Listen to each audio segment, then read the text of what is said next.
monsieur, bonsoir, bienvenue sur Sport Business Africa, bienvenue sur ce nouveau numéro. On parle de 3 sujets cette semaine, naturellement. On revient sur le fair play financier et la situation de Manchester United qui a été suspendu pour les Manchester City, voilà, qui a été suspendu pour les 2 prochaines éditions de Coupe d'Europe. On reviendra également sur le tirage au sort du championnat d'Afrique des Nations qui s'est déroulé lundi dernier au Cameroun, et puis on fera également un arrêt. Ça discute comment stopper justement l'exode des athlètes africains. On en parlera dans cette émission, et puis on aura un décrochage du côté de Paris. Mais avant, je vous propose de suivre ce sommaire qui nous est brièvement présenté ici par Estelle Bebeng. Au sommaire de Sport Business Africa, cérémonie du tirage au sort du CHAN, que retenir. Strass et Payet étaient au rendez-vous cette semaine en vue du tirage au sort du championnat d'Afrique des Nations. Occasion idoine pour le Cameroun de vendre sa diversité culturelle, mais aussi ses légendes sportives. À quoi sert ce type de cérémonie dans l'univers du sport business et comment les rendre rentables? On en parle. Ça discute comment stopper l'exode d'athlètes africains à la recherche d'une vie meilleure ou à la quête d'une liberté d'expression. Les athlètes africains sont très souvent tentés de partir loin et de représenter d'autres nations en compétition internationale. Comment mettre fin à ce phénomène? Nos experts s'expriment sur la question. Focus fair play financier, Manchester écope d'une lourde sanction. Cette semaine, on apprenait avec fracas la lourde suspension du champion d'Angleterre Manchester City pour non-respect des règles du fair play financier. Comment fonctionne ce dernier? Pour en savoir plus, on parlera au téléphone avec Vincent Chaudel, fondateur de l'Observatoire français du sport business et spécialiste des questions de marketing international du sport. Sport Business Africa, c'est aussi vos rubriques habituelles avec un grand quiz sur les sportifs africains les mieux payés. Installez-vous confortablement, ça démarre à l'instant.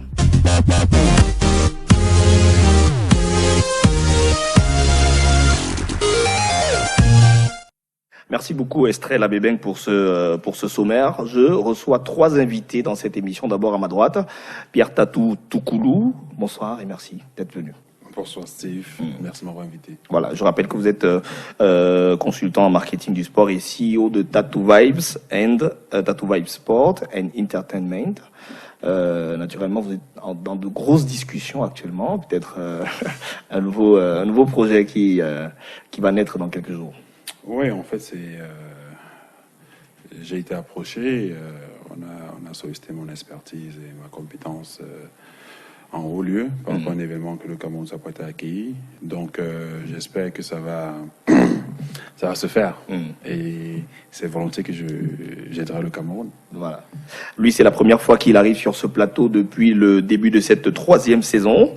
Bernard Basson, spécialiste en droit international du sport. Bonsoir et merci d'être venu. Bonsoir, Steve. Merci de m'avoir invité. Bonsoir à mes co-panélistes et à tous ceux qui nous reçoivent. Alors, vous préparez également une thèse sur le droit du sport. Ouais, à quel niveau ça se situe aujourd'hui? Bon, c'est vrai que c'est en milieu de travail, mais il y a beaucoup d'écrits également, des articles, des documents spéciaux que j'ai rédigés sur la question parce que j'estime qu'il faut de l'expertise de Cameroun dans la matière. Donc, je suis en train de travailler. J'espère que ça portera ses fruits à moyen terme.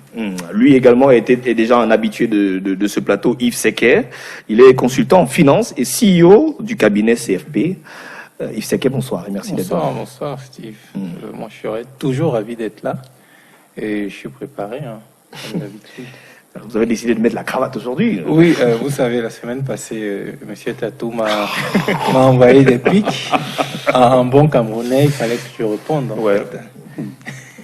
Alors, on va marquer un petit temps d'arrêt pour revenir justement aborder les 3 sujets du jour.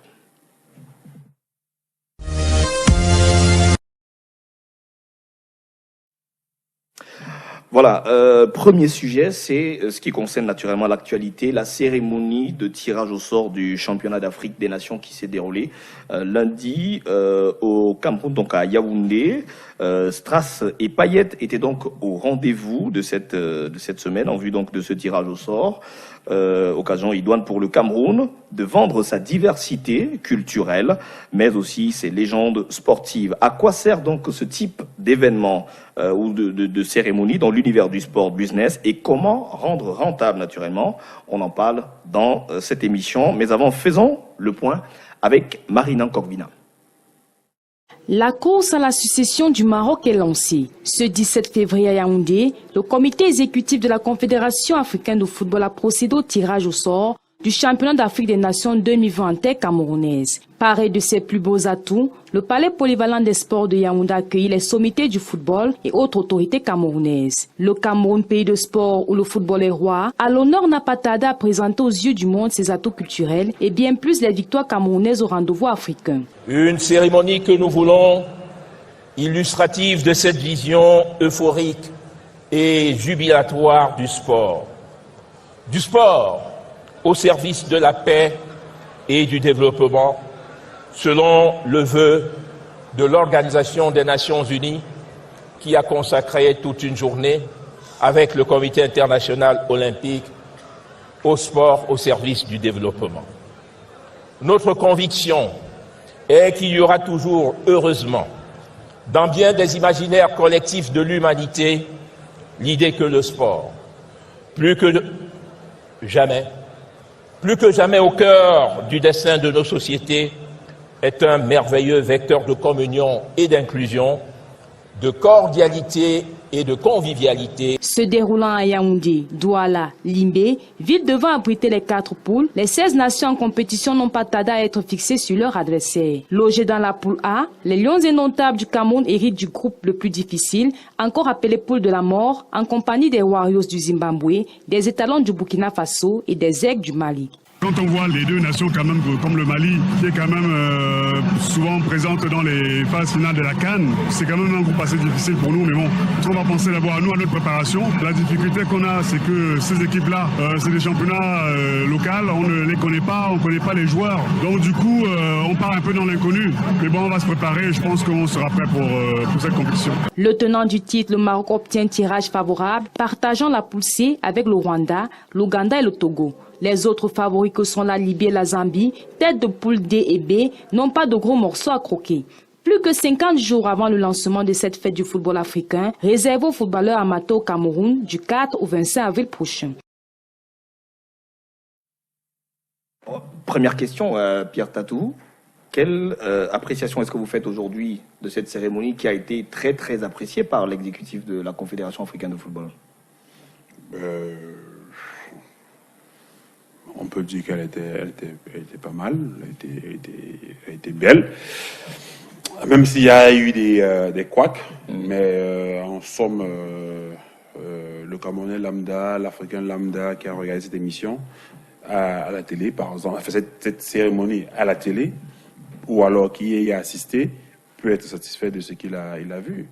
Donc, je m'arrête à ce niveau-là. Et dans le processus d'activation des marques, quand même, c'est-à-dire que si on veut vendre à travers cette compétition, cet événement, est-ce que le Cameroun peut vendre véritablement à travers... Il faut dire quand même que le Cameroun a vendu son savoir-faire sur le plan strictement événementiel. Ouais. Donc, une soirée comme celle-là, vraiment, je tire un chapeau à celui qui a été l'architecte de cette cérémonie, qui est d'ailleurs un ami et un grand frère. Et c'était super. Alors, Yves Sequet, quand on sait que le palais polyvalent des sports de Yaoundé, c'est 5000 places en moyenne, et que l'entrée est gratuite, n'y avait-il pas moyen pour le COCAN quand même de mettre sur pied un mécanisme de rentabilité financière?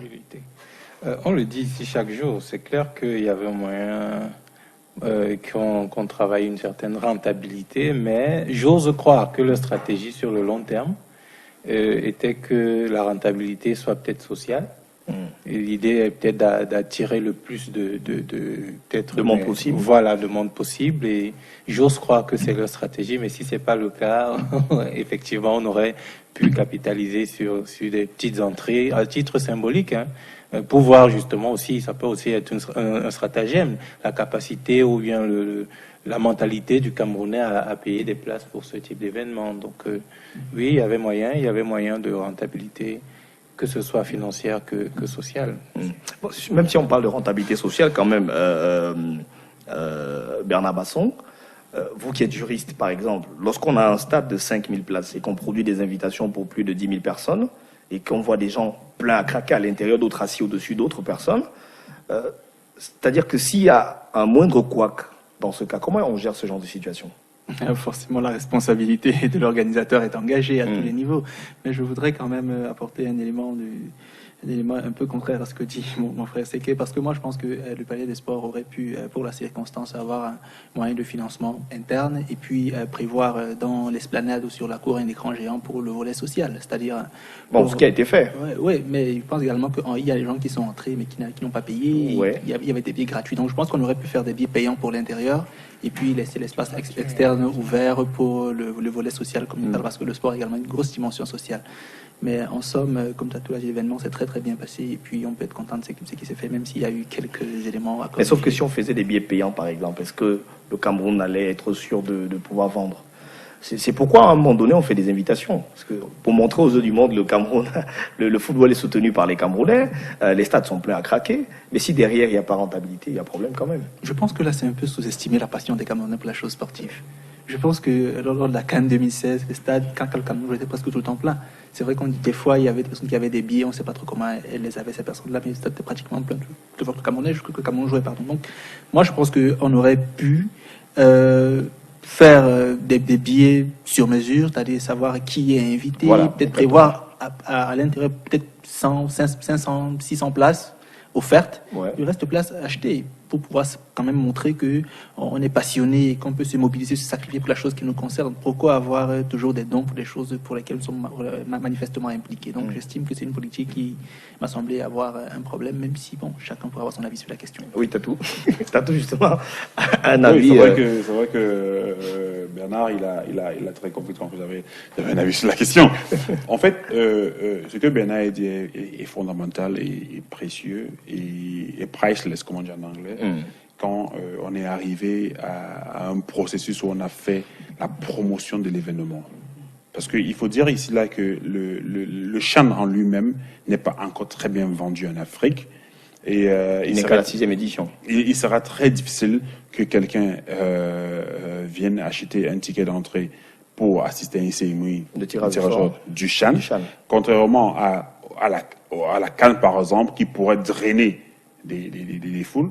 Mais non, si on avait vendu, parce qu'il faut se dire, la cérémonie n'a pas été très bien vendue au Cameroun aussi.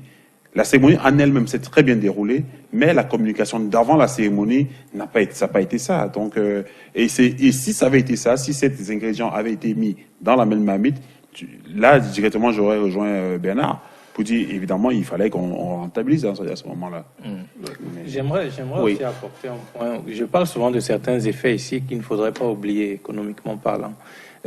Trop de gratuits, parce que là je vais dans le même sens que Basson, trop de gratuits, on prend le risque d'attirer même ceux qui ne sont pas vraiment passionnés par le sport.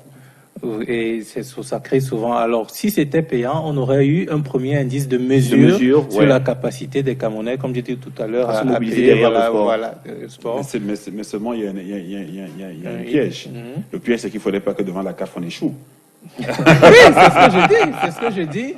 Et, beaucoup de gens, je le dis souvent parfois, sont plus focalisés procédure que le résultat. Si on est vraiment focus résultat, effectivement, on va se concentrer sur la capacité du Camerounais à payer. On va pas se concentrer et on fera ce qu'il faut faire. À faire des yeux à la CAF. Lorsqu'on écoute même les gouvernants camerounais, on a l'impression qu'ils n'ont pas le souci de rentabilité véritablement derrière cette compétition. Et ça, c'est scandaleux. Voilà. C'est assez scandaleux parce qu'aujourd'hui, la nouvelle donne du football, c'est le foot business. Oui. Ça veut dire le football se nimbe aujourd'hui c'est-à-dire d'un élément de choses économiques qui le rendent même beaucoup plus impressionnant, ce football-là. Donc si dans un pays aujourd'hui, on compte un événement sportif et qu'on ne veut pas lui greffer des éléments économiques et financiers, clairement, on ne sait pas où on va.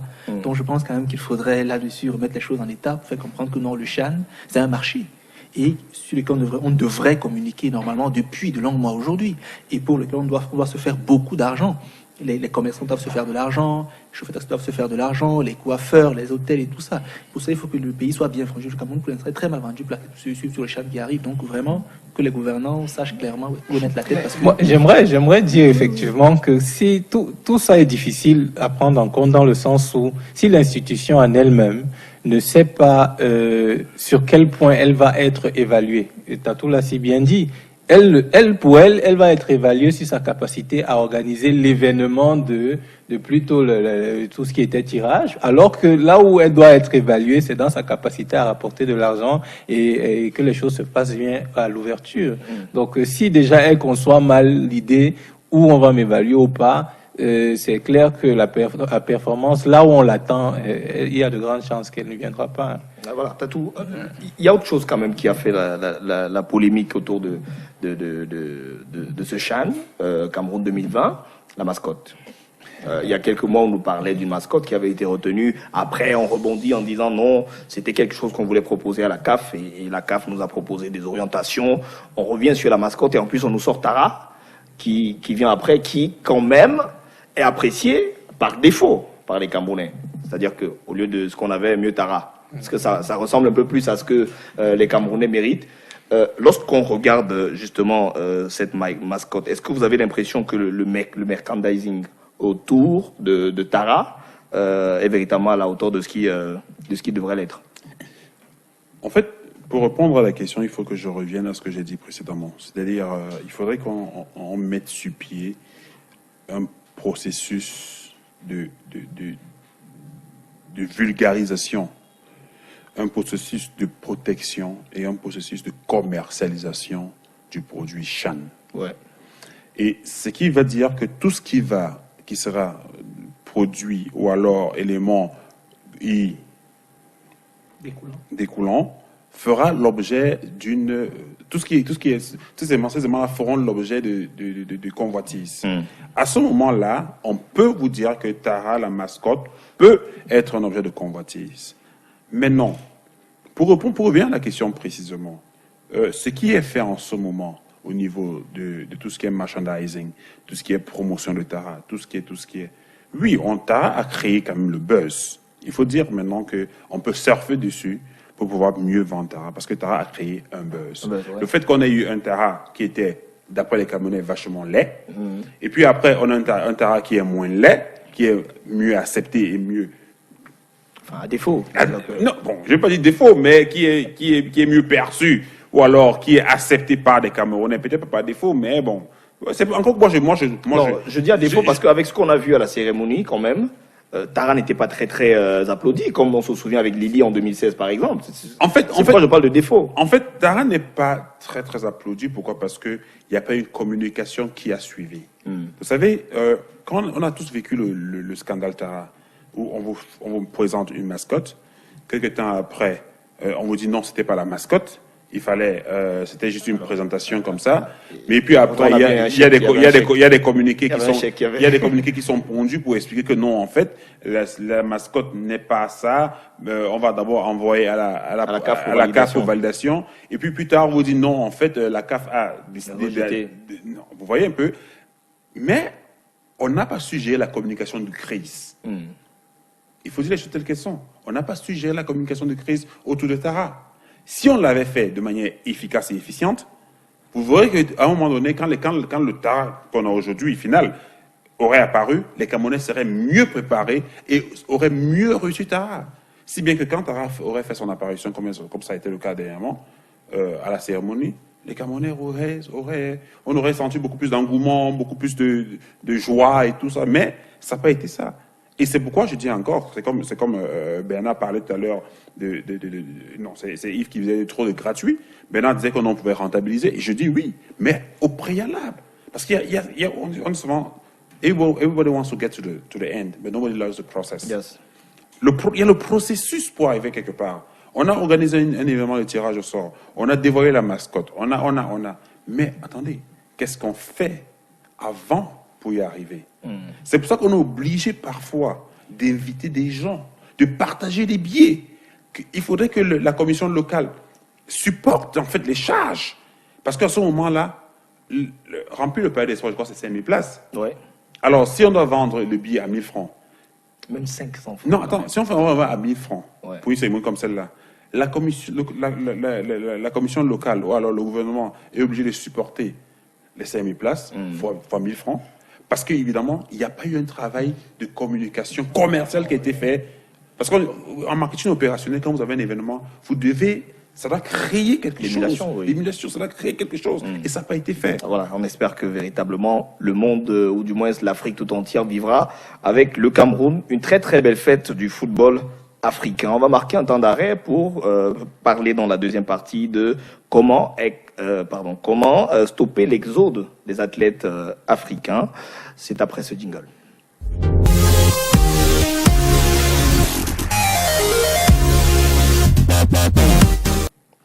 Voilà, à la recherche donc d'une vie meilleure ou à la quête d'une liberté d'expression, les athlètes africains sont très souvent tentés de partir loin, voire très très loin, et de représenter d'autres nations, d'autres compétitions à l'international.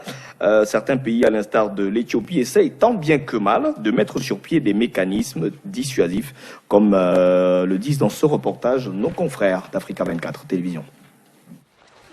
Certaines nations africaines comme le Kenya et l'Éthiopie, qui combattent l'exode de leurs athlètes vers les pays riches d'autres continents, se réjouissent des mesures restrictives de l'Association internationale des fédérations d'athlétisme. En effet, le conseil de l'association a imposé une période d'attente de 3 ans au minimum avant le transfert d'un athlète vers une autre équipe. Une mesure encouragée qui permettra aux pays africains de mettre en place un programme efficace d'athlétisme. Nous avons perdu beaucoup trop de jeunes athlètes. Un jour, ils courent dans les compétitions scolaires au Kenya. Le lendemain, ils concourent avec les Kenyans dans les grands championnats. Le Conseil de l'Association internationale des fédérations d'athlétisme a décidé, entre autres, que les demandes de changement de nationalité ne se fassent qu'une fois et aucun transfert ne peut avoir lieu avant l'âge de 20 ans. Il sera aussi question de la mise sur pied d'un comité en charge des dossiers pour déterminer leur crédibilité et voir si les pays d'immigration offrent la pleine citoyenneté et les droits associés à ces athlètes.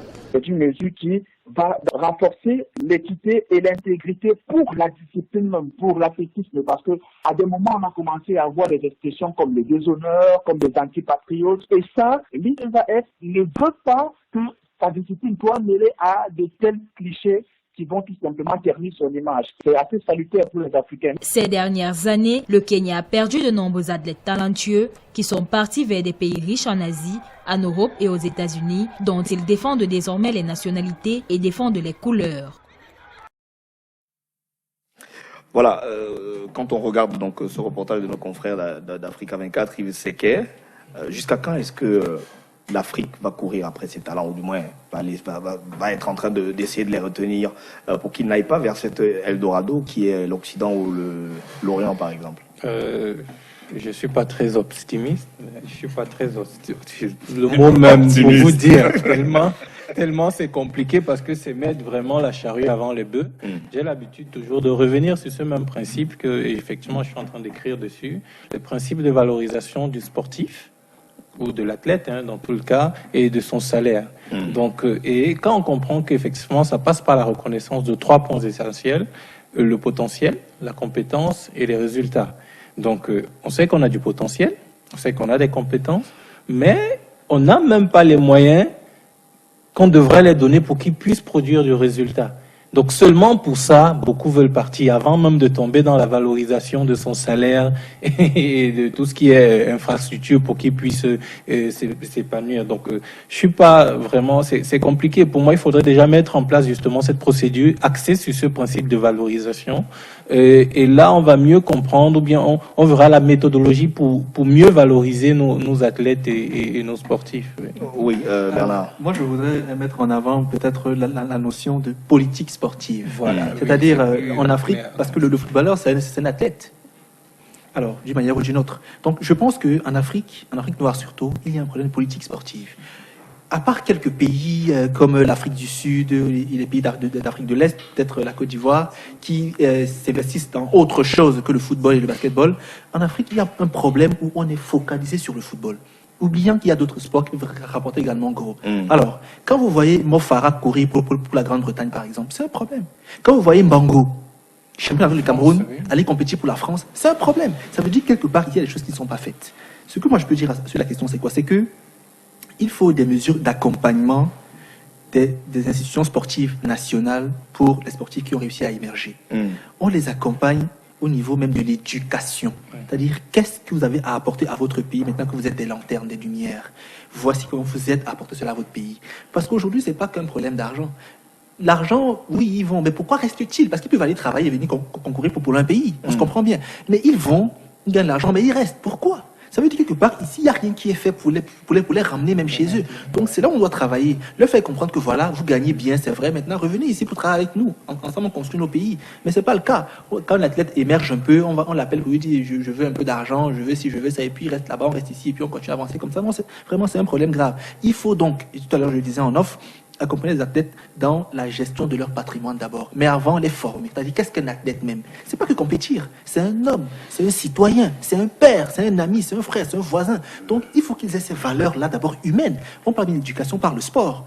Est-ce qu'en Afrique, les athlètes savent qu'ils sont des modèles pour la société? Donc, quand on regarde parfois les coiffures, parfois le langage, on a vu avec Kimpembe l'autre jour, le frère de Kimpembe, tout ça, vraiment, ça concourt à une image sale du sportif africain. Donc, il faut d'abord que l'Africain soit beaucoup plus moralisé. Moi, j'estime peut-être c'est fort ce que je dis. Des fois, les sportifs africains sont entre guillemets mal éduqués. Donc, on doit leur apprendre des valeurs par le sport à la base. Et puis maintenant, leur faire comprendre que voilà, en grandissant, vous devenez des modèles sociétaux. Il faut donc que vous ayez une plus-value conséquente pour vos pays. Donc, moi, je me dis qu'on peut prendre des choses standards. Monsieur Basson, c'est très étonnant parce que moi, au jour d'aujourd'hui, mes plus grandes valeurs, c'est le sport qui me les a données. Ma discipline, franchement, moi, je l'ai de mon passage dans mes clubs de basket. Donc, pour vous dire que c'est vraiment un problème d'homme, que peut-être si le sport ne suffit pas, peut-être il faut des formations en parallèle pour éduquer encore, parce que je pense que si c'est vraiment une institution sportive, il a respecté le code du sport, il devrait avoir un minimum de valeur. Mais bon, peut-être je me trompe. Mais alors, Pierre Tatou, s'il fallait revoir le statut du sportif africain aujourd'hui, ça ressemblerait à quoi, de l'athlète africain globalement? Vous savez, il faut déjà comprendre que quand on parle des sports individuels, les mécanismes ne sont pas les mêmes que dans les sports collectifs. Les mécanismes de rémunération... Là, on parle du sportif, enfin de l'athlète en termes d'individu. C'est pour ça que je dis, c'est pour ça que je dois tenir à faire cette précision. Parce que ceux qui nous regardent de la maison peuvent penser que c'est de la même chose, c'est le même mécanisme de rémunération. Le sportif individuel, l'athlète, généralement a des contrats de performance avec des marques. Généralement, ce sont les marques qui payent le salaire de l'athlète. Et on n'est pas encore arrivé à ce niveau en Afrique. Et pourquoi on n'est pas arrivé à ce niveau en Afrique? Parce que l'athlète ne se vend pas assez. Je ne vais pas vous dire combien de fois, nous qui avons des cabinets, des agences de marketing sportif et de management sportif, je ne vais pas vous dire combien, Basson, il est là sur le plateau. Lui, en tant que juriste du monde du sport, combien d'athlètes sont approchés de lui pour qu'il protège déjà leur image? Lui qui est là, Yves Seke, qui est consultant financier, combien d'athlètes sont approchés de lui pour avoir même un projet financier de carrière? Tout ce qui est gestion financière. Vous voyez un peu? Aujourd'hui, quand vous racontez ça à des gens, ils ne vous prennent même pas au sérieux. Ils ne comprennent même pas les enjeux. Je vous prends un exemple simple. Vous avez des athlètes qui vivent aux États-Unis qui ont un ensemble, quand on fait la somme des followers qu'ils ont sur les réseaux sociaux, on va vous dire, OK, cet athlète a 100 millions, a 1 million de followers. À ce moment-là, vous allez voir des marques telles Adidas, Puma et autres frapper à la porte pour pouvoir habiller les artistes, les athlètes. Les athlètes. À ce moment-là, vous allez voir Red Bull et autres pour pouvoir supporter les salaires. Parce qu'il faut comprendre un truc.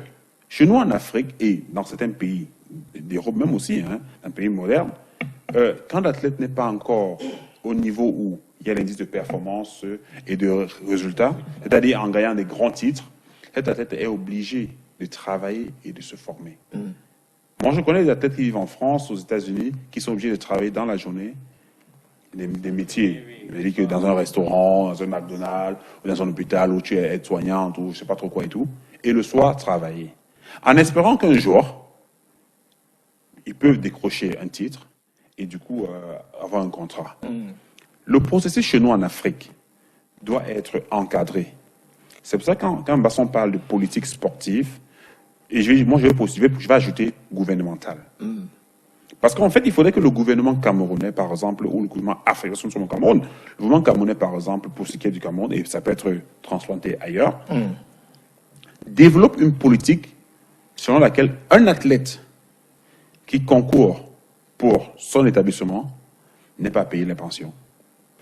Un athlète qui concourt pour son université n'est pas payé la pension. Et au-delà de ça, un athlète qui concourt pour le Cameroun ou pour un club a certains avantages. Oui. Vous comprenez un peu? Dites-vous bien que si vous avez un athlète qui dort affamé, qui va courir, qui doit marcher de Mateko jusqu'à Messassi à pied pour rentrer, et puis après doit manger la bouillie et le haricot avec des beignets, on a un problème.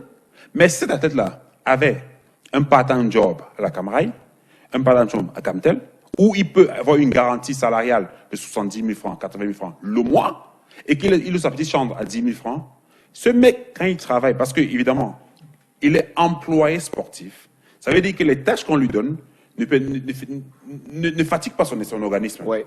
Vous comprenez un peu? Il peut juste là être au courrier, en train de passer du papier, et tout ça. Après, il sort, il a son programme bien défini, il va s'entraîner. Quand il a ses compétitions, il a la permission de son boss. Quand il revient, en fait, psychologiquement, ce gars est posé. Et il est prêt à donner le meilleur de lui-même. Voilà. Maintenant, si vous dépassez ce stade-là, et que désormais, on commence à créer des clubs dans les communautés, parce qu'on parle de décentralisation aujourd'hui au Cameroun, si les mairies commencent à supporter certains athlètes, vous allez voir que l'indice de performance va graduellement augmenter. On parle de l'accompagnement des athlètes qui ont réussi. Mais pour qu'on accompagne les athlètes qui ont réussi, pour qu'ils viennent faire ce qu'ils ont à faire au Cameroun ou en Afrique, il faudrait que nos dirigeants soient compétents. Si vous avez un président de fédération qui ne comprend rien au développement, parce est-ce qu'il y a une différence entre dire, comprendre et faire? On peut dire, les discours, malheureusement, aujourd'hui, en Afrique, la plupart des présidents de fédération, pas tous évidemment, mais la plupart, sont devenus des politiciens. Ils font des discours politiciens. C'est-à-dire qu'on vous vend un projet on sait bien qu'on ne va jamais l'adopter, on ne va jamais le faire, mais on vous le vend parce qu'on va être élu. Et une fois qu'on est élu, on s'assoit là et on croise les bras. Mais aujourd'hui, si on permet aux agences, je vous prends un exemple, quand on fait le marathon de Yaoundé, de Douala, de Boulova, qu'est-ce que le prize money? Dites-moi, est-ce qu'un athlète va gagner au thème d'un marathon 50 millions de francs CFA, 10 millions de francs CFA? C'est 1 million ou 2 peut-être. Oui, je ne sais pas. Mais à ce moment-là, si vous avez, je vous prends un exemple, si vous avez 5 grands marathons au Cameroun qui rapportent chacun 10 millions de francs CFA, vous allez voir que le mec est capable d'aller dans une microfinance, dire accompagnez-moi, ne me donnez pas de l'argent, donnez-moi une ligne de crédit pour payer ça. Voici mon indice de performance. Et je parie qu'avec ça, je peux gagner et vous serez remboursé. Minimum sur Et si, autour, il a un conseiller financier comme Yves Seke, il a un conseiller juridique comme Basson, il a un conseiller marketing en termes d'image sportive et marketing sportif comme François Longuené, vous verrez que ce mec va gagner. Il sera populaire, il sera connu, et la microfinance pourra faire de la publicité à travers ce gars. Mais vous allez voir, ça va se passer comme sur des patins à roulettes. Mais est-ce que Bernard Basson, dans cette lutte justement contre les talents, est-ce qu'on ne devrait pas aussi impliquer ces anciennes gloires qui ont peut-être réussi, qui pourraient être de véritables modèles? Si on revient dans le cas de l'Éthiopie par exemple, où Kenenisa Bekele ou alors Gebre Selassie sont devenus de véritables égéries aujourd'hui, ont utilisé leur nom pour construire des grands chantiers. On parle des hôtels de ce côté-là. Est-ce qu'on ne pourrait pas utiliser cette image véritablement pour faire retenir nos talents ici en Afrique? Alors, je vais répondre en disant le contraire de ce que je dis habituellement. Habituellement, je dis l'exception n'est pas un modèle. Parce que l'exception arrive spontanément alors que le modèle se reproduit sur la durée. Mais pour le cas d'espèce, puisque cela sont des exceptions, alors ils doivent être considérés pour la circonstance comme des modèles. Dans tous les pays d'Afrique noire, ou presque, il y a de très grands champions dans l'histoire. En Amérique du Sud, vous savez très bien ce qui se passe avec les champions. Les champions sont, je dis même pour leur déplacement, il y a une communication extraordinaire autour. Tout ce qu'ils font devient vraiment sacré, divin, ou presque. Maradona, Pelé, voilà, etc. Tous ces gens-là, les Forlan, Manu Rugwe, ce sont des petits anges. Donc, j'estime qu'on devrait donc, comme vous suggérez tout à l'heure là, user de nos champions, de nos grandes légendes, pour pouvoir retenir les athlètes en leur faisant comprendre que vous avez une belle carrière, il y en a qui sont passés là avant vous, mais qui sont revenus, qui ont pensé qu'il faut faire pour le pays. Donc vous aussi revenez. Mais beaucoup donc de légendes restent à l'étranger. Combien de gens sont installés dans le pays en Afrique noire? Très peu. Beaucoup viennent juste faire quelques jours et puis rentrent là-bas. Donc quelque part, il faut donc que ces gens-là aussi elles-mêmes comprennent la nécessité de venir créer un climat chez eux pour que les autres également viennent se greffer à ce climat-là. Mais pour l'instant, il y a une dichotomie entre ce qu'on veut faire et ce qu'on fait. Mais le truc aussi, Bernard, il faut qu'on dise la vérité aux téléspectateurs. Beaucoup ont essayé de venir, beaucoup sont venus avec des projets, mais ils ont trouvé... Est-ce qu'ils sont accompagnés par les autorités sur le plan local? Attends un peu, Steve. Le truc, c'est qu'il y a beaucoup qui sont venus avec des projets, et ces projets ont été biaisés sur le plan local. Oui, vous comprenez aussi, un peu. Aussi, ouais. Et puis après, 6 mois, je prends un exemple. Bernard, il revient de France. Moi, je reviens des États-Unis, ainsi de suite. Mais après, si nous, on écoutait ceux qui reviennent au Cameroun, qui disent, je suis parti au Cameroun, j'ai fait 2-3 mois, j'ai fait un an, 2 ans, 3 ans, c'est pur, c'est pourri, c'est mauvais, tout ça. Et quand on n'avait pas été fort mentalement, on ne serait pas revenu. On ne serait pas revenu. Mais il y a beaucoup qui sont partis, qui sont revenus, après le succès, qui sont revenus, qui ont essayé de mettre des choses sur pied. Et ça n'a pas marché, parce que ça a été biaisé peut-être par la fédération, peut-être par le ministère, peut-être je ne sais pas trop par qui, et qui rentrent après. Mais vous savez, le monde professionnel, c'est un petit monde. Et ça court très vite. Si Bernard est rentré au Cameroun, il a fait un truc sur l'athlétisme, ça n'a pas marché. Et qu'un champion de saut en hauteur, comme Yves Seke, est rentré au Cameroun, il a fait un truc, ça n'a pas marché. Pourquoi est-ce que moi je rentrerais? Peut-être parce que je vais me dire, attends, Bernard que je connais, Yves que je connais, des professionnels de haut volt, sont rentrés, ça n'a pas marché. Mais rien ne me garantit que moi j'irai réussir. Ouais.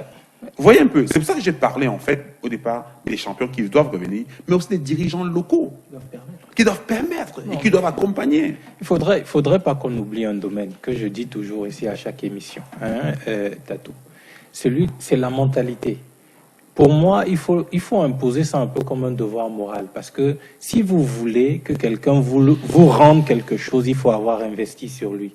On parle de la même chose, mais si l'État en question n'a même pas investi, effectivement, on ne lui a jamais donné d'équipement, jamais offert d'infrastructures. C'était toujours dans un vieux stade derrière chez lui qui s'est entraîné, il a fini par réussir, et vous lui demandez de revenir et qu'on utilise. Non, soyons un peu sérieux. Je crois que le message est très bien passé. On va marquer un petit temps d'arrêt, on va revenir dans la troisième partie pour parler du focus du jour. Le cas de Manchester City qui a été suspendu pour 2 ans de compétition européenne par l'UEFA. À tout de suite.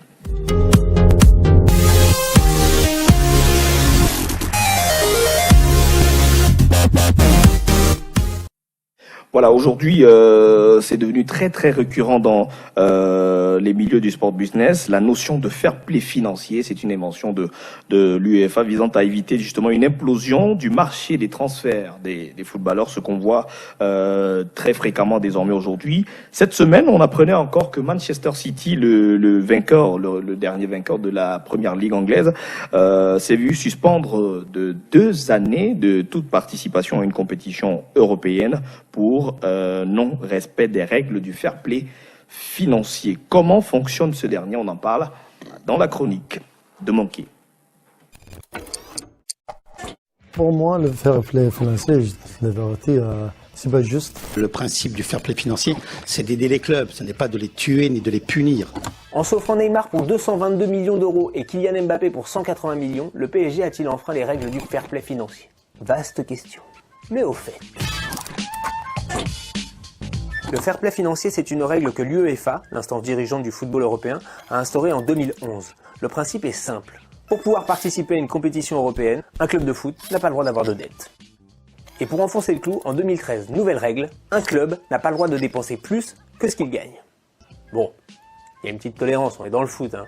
Donc, à 30 millions de déficit par saison, ça passe. Et c'est donc le respect de ces deux règles qu'on appelle le fair play financier. Le fair play financier a été inventé pour garantir une certaine équité entre les différents clubs de foot européens. Pourquoi ? Eh bien parce qu'en 2008, on a vu débarquer à la tête des clubs européens non plus des investisseurs privés, mais carrément des États. Des États très riches, genre Émirats Arabes Unis ou Qatar. Inutile de vous dire que financièrement, c'est compliqué de rivaliser. Et là, Michel Platini, qui dirigeait l'UEFA, a eu peur. Et s'est dit, ils vont tuer la concurrence, ils vont tuer le foot, il faut que je les en empêche. Et c'est ainsi qu'est né le fair play financier, censé éviter que les prix des transferts n'explosent. 222 millions. Oups, raté. En achetant à Monaco pour 180 millions un joueur de 18 ans, le PSG a fait exploser le marché des transferts. Et ça, c'est pas hyper fair play. Je vous explique. Imaginez que quelqu'un de très riche veuille acheter une tomate parce qu'elle est hyper bonne à quelqu'un qui ne veut pas la vendre parce que justement, elle est hyper bonne. Vends-moi ta tomate. Non, je te l'achète le double du prix. D'accord. Eh bien le lendemain, qu'est-ce qui se passe ? Tous les vendeurs de bonnes tomates vont augmenter leur prix. Et du coup, il n'y a que les très riches qui pourront manger des bonnes tomates. Et bien les joueurs de foot, c'est comme les tomates, mais avec un short. Du coup, l'UEFA a ouvert une enquête visant le PSG. Est-ce que le PSG est inquiet face au risque de sanctions ? Donc à tous ceux qui se préoccupent de ce fair play, je leur dis, allez donc vous prendre un petit café et ne vous inquiétez pas pour nous.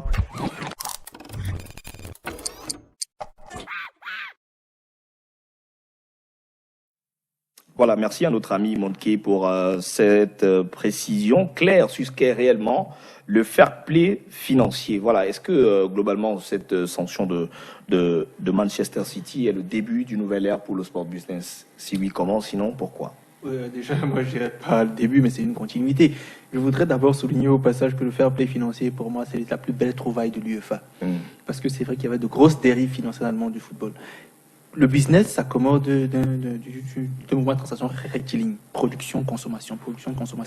Mais quand on arrive à un niveau où quelqu'un ne produit pas, et qui veut consommer, mais il veut consommer plus que ce qu'il produit, ça crée problème déjà. Ouais. Surtout que tellement le football génère beaucoup d'argent que les gens utilisaient les stratagèmes parfois illicites, frauduleux pour avoir de l'argent. Donc je pense que l'UEFA, en faisant cela, protège plutôt les clubs. Ouais. Et je pense qu'en le faisant... C'était d'ailleurs l'objectif de Michel Platini. En le faisant, vraiment, c'est une très belle initiative parce que désormais, les clubs qui généralement prenaient de l'argent un peu partout pour venir investir. N'oublions pas déjà que le fair play financier repose sur la dette, initialement. Ouais. Et la dette est un des mécanismes de financement du sport. Comme le sponsoring, comme le mécénat et tout ça. Ouais. Mais il fallait donc que les clubs arrêtent de s'endetter. Il y avait des clubs qui à l'époque étaient très endettés. Le Real Madrid avait des saisons où le club ne vivait que dans les dettes. Ainsi que le Milan et parfois le Barcelone dans les dettes. Mais il a fallu qu'on leur rappelle que non, vous n'allez pas prendre des crédits, parce que vous êtes quand même crédible pour que les clubs restent écrasés. Ouais. Maintenant, le football ne sera pas équilibré, mais il y aura quand même un niveau dans lequel les clubs comprendront que voilà, j'ai pas à faire des folies parce que j'ai beaucoup d'argent. Donc vraiment, pour moi, c'est une chance, et pour le foot business, c'est un modèle. Désormais, on saura que voilà, au cours d'une saison, on doit avoir une activité économique stable, on produit, on dépense, et ainsi de suite. Donc pour moi, vraiment, c'est une belle trouvaille de l'UEFA qui aura beaucoup de vertus pour l'avenir et qui sera forcément exportée ailleurs. Alors, on va aller très vite du côté de Paris pour analyser justement cette lourde sanction infligée à nos amis de Manchester City par l'UEFA. Avec Vincent Chaudel, il est le fondateur de l'Observatoire français du sport business et spécialiste des questions de marketing international du sport. Bonjour Vincent. Fair play financier, de quoi s'agit-il et quelle est la pertinence dans le contexte du sport business actuel ? Bonjour. Le principe du fair play financier est assez simple finalement et c'est une approche de bon père de famille. On demande aux clubs de ne pas dépenser plus qu'ils sont capables de générer. C'est-à-dire que si un club est capable de générer 100 millions d'euros de chiffre d'affaires par exemple, il ne doit pas dépenser plus que ce même montant. Ça veut... En fait, l'idée est de demander aux clubs de ne pas surenchérir au niveau des transferts et des salaires, même si leur actionnaire principal est capable de financer cette approche-là. La recherche de l'UEFA à travers ce système-là était de réduire les déficits des clubs qui étaient en capacité de mettre en danger tout l'écosystème, à commencer par les propriétaires eux-mêmes. Et s'il n'y a plus de propriétaires dans les clubs, eh bien, toute l'économie du football pouvait tomber. Voilà, si on revient sur le cas de Manchester United par exemple, de Manchester City, voilà, qu'est-ce qu'on lui reproche concrètement, contrairement à ce qu'on a reproché au Paris Saint-Germain il y a quelques mois, notamment avec les recrutements de Kylian Mbappé et de Neymar? Alors la vraie différence entre la situation du PSG et de Manchester City, elle se place à deux niveaux. Un, le PSG a très rapidement identifié le danger et a souhaité discuter, échanger, collaborer avec l'UEFA, ce que Manchester City n'a pas trop fait. Et l'autre point, c'est que ce qui est reproché à Manchester City, c'est d'avoir surévalué certains contrats de sponsoring. On peut dire que à ce niveau-là, c'était à peu près le même reproche pour le PSG. Mais surtout, ce qui lui est reproché, c'est d'avoir mis en place un système de contournement en finançant des acteurs sponsors qui eux-mêmes après réinvestissaient dans le club. C'est-à-dire de mettre en place un système d'écran. Et ça, l'UEFA n'a pas apprécié. Puis dernier petit point, c'est que dans cette affaire, l'UEFA attaque Manchester City pas à n'importe quel moment, juste après le Brexit. Ça veut dire que dans le conflit entre l'UEFA et Manchester City peut contester devant le TAS, le tribunal arbitral du sport, mais ne pourra plus contester cette décision devant Bruxelles, la Commission européenne. Alors, quel est l'impact que pourrait avoir cette suspension de Manchester City de toute compétition européenne? Naturellement, surtout pour les joueurs africains qui évoluent dans ce club et surtout leur valeur marchande.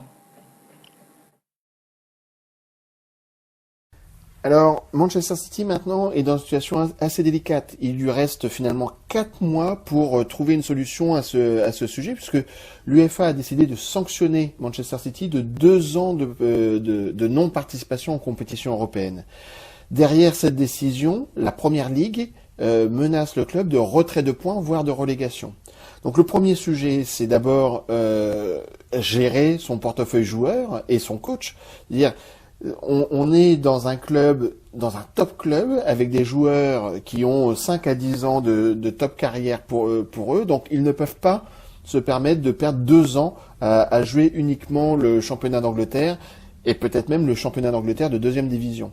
Donc voilà, il y a un chronomètre qui est enclenché pour Manchester City et ses avocats, car le risque est fort de se retrouver isolé et de perdre ses plus grands joueurs, même si Guardiola a tout de suite dit que quoi qu'il arrive, il resterait dans le club. Alors Vincent, pour sortir, quand on regarde aujourd'hui la configuration de l'industrie mondiale du sport, de la vision de développement du football qu'a aujourd'hui le président de la FIFA, Gianni Infantino, peut-on imaginer une version africaine du fair play financier? Si oui, à quoi est-ce qu'elle pourrait ressembler?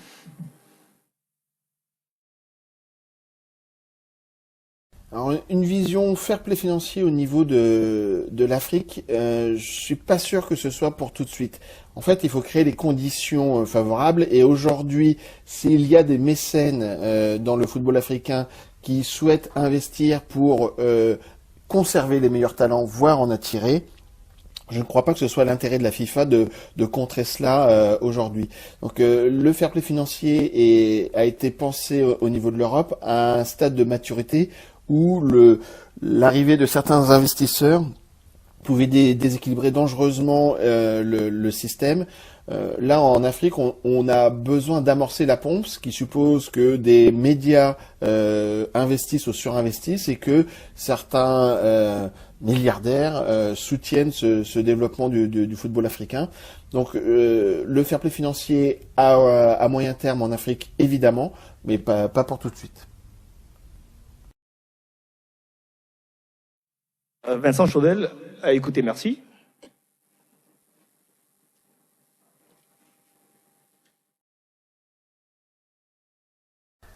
Au revoir et à bientôt.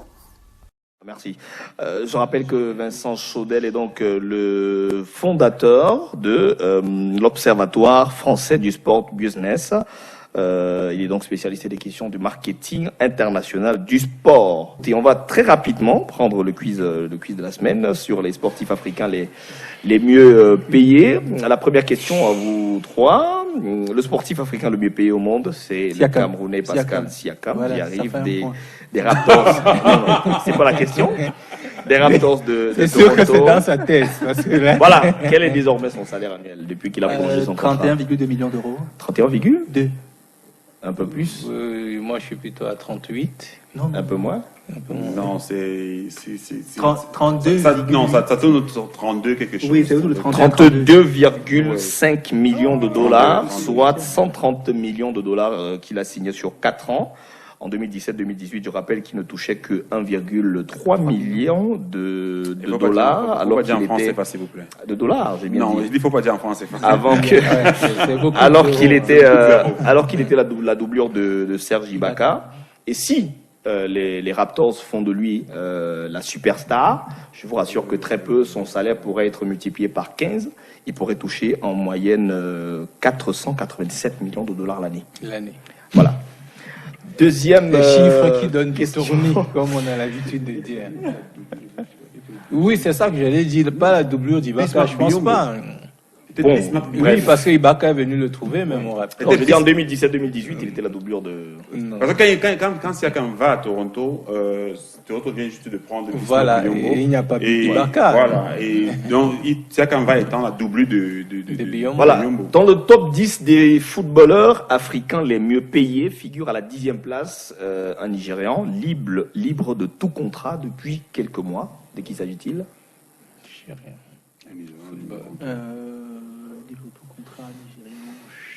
Indice, il évolue du côté de la Chine. Il évoluait. Johnny Gallo. Non, il est maintenant en Angleterre. Il a un contrat. Il est libre de tout contrat. Obafemi Martins. Obafemi Martins. Voilà, il évoluait donc au Shanghai Shenhua en début de saison. Son contrat a été rompu. Il touchait 5,5 millions d'euros. Troisième et dernière question. Le footballeur africain le mieux payé au monde est de quelle nationalité? Congolais. RD Congolais, voilà. Il s'appelle Cédric Bakambu, voilà, il touche 18 millions d'euros. C'est le basket. En fait, c'est que s'il n'a même pas autant de finir sa question, il n'y a aucune chance. Parce que je perds tout le temps les quiz ici. C'était la soirée de Bernard. Je me pompe et puis voilà. Voilà, merci à vous d'avoir assisté à cette émission. Merci Tatou, merci Yves et Bernard. Merci à vous, chers téléspectateurs, de nous avoir suivis. Je veux dire merci également à Franck Gislain Nguéné qui a assuré la production, à Christian Tamo qui était à la réalisation avec toute son équipe. Merci de nous avoir suivis. Donnons-nous rendez-vous la semaine prochaine avec le même plaisir. Au revoir.